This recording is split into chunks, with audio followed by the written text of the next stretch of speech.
I get it. You hate the story of this game. Or maybe you love it. But the truth is, none of that really matters. Because I'm not gonna talk about the story today. I am gonna talk about the combat.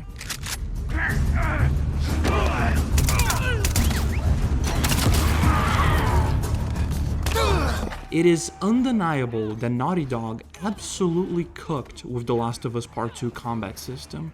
The gameplay is absolute cinema. Never has a third-person shooter ever combined such visceral mechanics with such punishing enemy AI. So what if they made a mode with no story, no cutscenes, just pure, unfiltered violence? I present to you The Last of Us Part 2, No Return.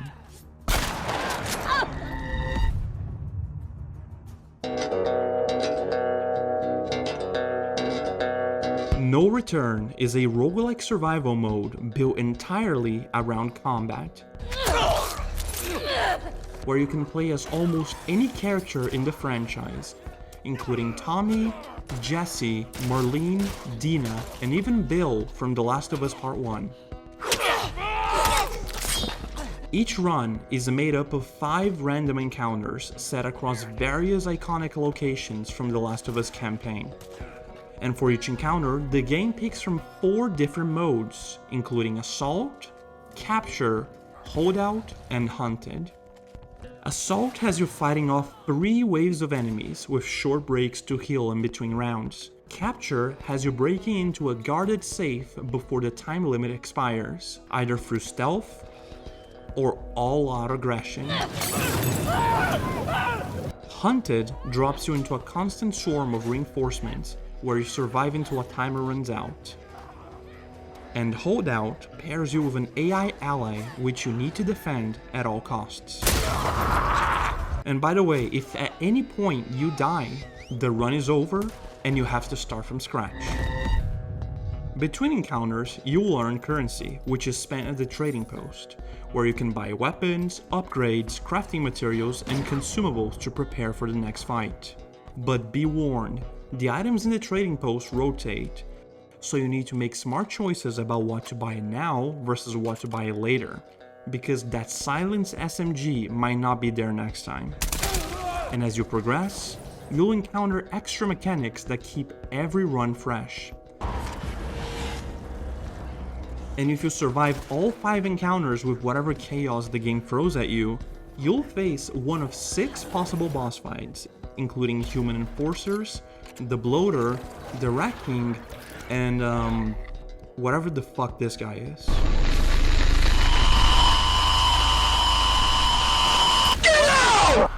As you complete runs in No Return, you unlock new modes, new maps, and also new characters. Now you might be asking yourself, which character should I pick? Great question, let's talk about them.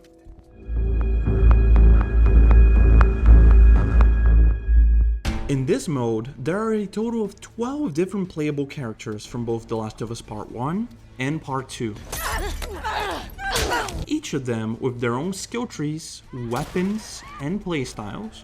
So let me walk you through some of my personal favorites. Ellie, just like in story mode, is incredibly versatile. She's the only character who gets bonus supplements after each round. Ellie starts with a semi-automatic pistol, Molotov cocktails, and 2 upgrade paths. Her Perseverance upgrade path boosts both her Molotov damage and her health. This means you can basically build Ellie however you want. Stealth, aggression, range. Ellie is a character for everyone. Abby is an absolute beast in the art of punching people in the face. She starts with a military pistol and a hammer, along with the Brawler upgrade branch that makes her melee attacks even more powerful. But what makes Abby absolutely amazing is the fact that she automatically heals when meleeing enemies.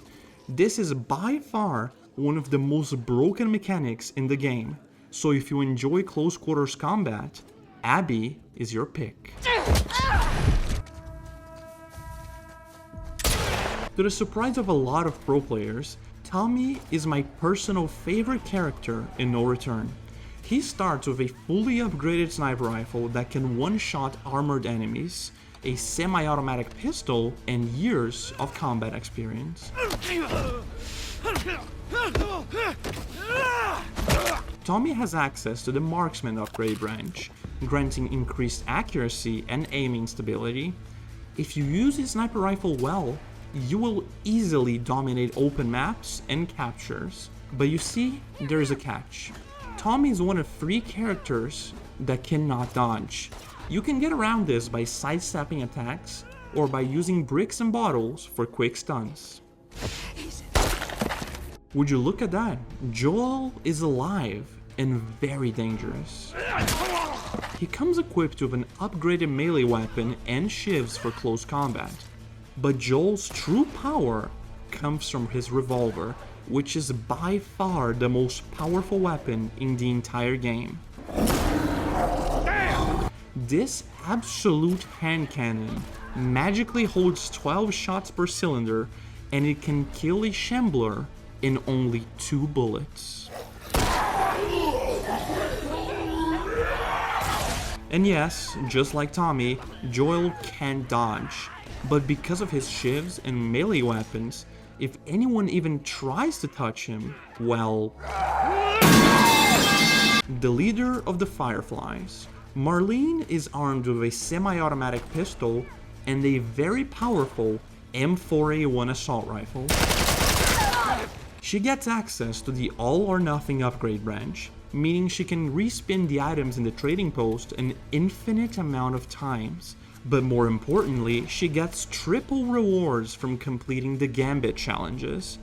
But if you do not complete the challenges, you will lose all of your rewards for that level, which on Grounded is basically a death sentence. With that said, Marlene can also switch lanes once per run, letting players choose an easier route to the boss fight. Now, like I said before, there are many other unique characters for you to play as, but picking the right character is only step 1. Let me show you how to actually survive with some unique mechanics that pro players don't want you to know.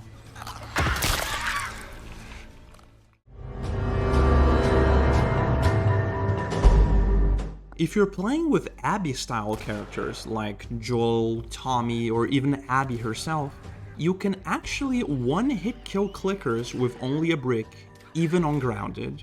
All you have to do is equip a brick in your hand, press square twice, and they're dead.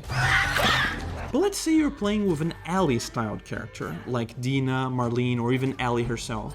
What you can do instead is sneak behind a clicker and press triangle for a free stealth kill. But here's a few things that work for any character in the game. If an enemy is about to spot you, you can quickly press square to take them out with a single strike. Alternatively, if you shoot an enemy in the leg, you can do one of 2 things. You can either use them as a body shield by pressing triangle, or immediately take them out with a strike by pressing square. But by far, my favorite move is when you're in a higher elevation, you can basically perform an air assassination by just jumping towards an enemy and pressing square.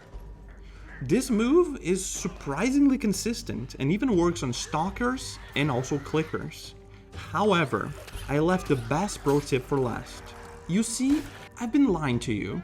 I told you that Joel, Tommy, and also Bill cannot dodge, but the reality is, they technically can.